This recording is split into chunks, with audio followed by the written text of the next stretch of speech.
Hello friends, आपण मैंने देखी चंदन और फ्लोरा दुहे मिसी प्लान करचंती प्रियांशु और प्राप्ति को केमिति अलगा करिवे।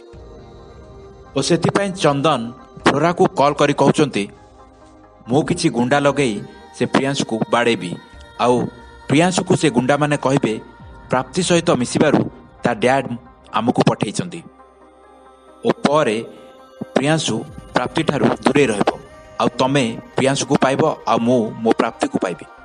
किंतु ए कथार एग्री होइनांती फ्लोरा।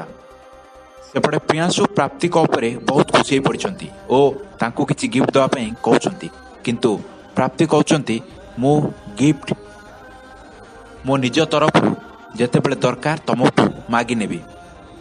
ओ दुहे शॉपिंग करिया पई जाइछंती।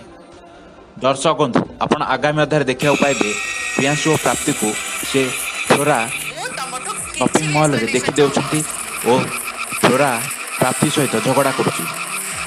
आज अध्यायटी जदि आपण मानकु भल लागिछि वीडियोटी लाइक करे सहित आम चैनल टी को सब्सक्राइब करनियंतु।